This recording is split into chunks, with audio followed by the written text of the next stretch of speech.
ایک اور جو بڑا سیاسی مارکہ ہونے جا رہا ہے اس کے حوالے سے آپ کو کچھ بیانات سنواتے ہیں، پھر اس کے اوپر سوال کرتے ہیں۔ احسن اقبال صاحب نے ایک بیان دیا کیونکہ مولانا کا دھرنا ہے اور دو بڑی سیاسی جماعتوں کا فیصلہ بڑا اہم ہوگا۔ احسن اقبال صاحب کا بیان سنائے گا جی۔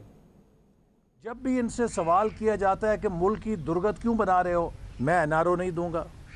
کشمیر کے اوپر بھارت کو یہ جرت کیوں ہوئی کہ آج اس نے یہ قدم اٹھایا جو 72 سال میں نہیں اٹھا سکا تھا، میں این آر او نہیں دوں گا۔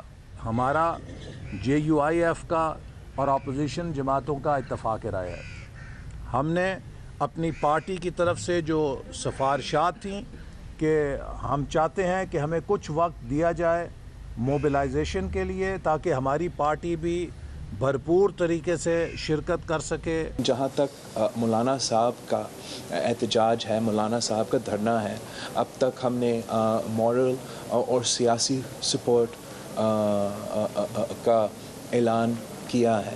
میں جلد انشاءاللہ تعالی مولانا صاحب سے ملوں گا۔ تو ساری جو اپوزیشن کی جماعتیں ہیں ان کے مطالبہ ایک ہے کہ یہ حکومت دھاندلی زدہ حکومت ہے، دھاندلی کی وجہ سے آئے ہیں اور ہم سمجھتے ہیں کہ اس حکومت کو جانا پڑے گا۔ تمام سیاسی جماعتیں باہمی طور پر مشاورت کر رہی ہیں اور ہم آگے بڑھیں گے، اور آج جو تجاویز لائے ہیں جمعیت علماء اسلام کا کل اجلاس عاملہ کا ہو رہا ہے، اس میں ہم یہ ساری باتیں رکھیں گے اور انشاءاللہ العزیز جو بھی فیصلے ہوں گے وہ متفقہ طور پر ہوں گے۔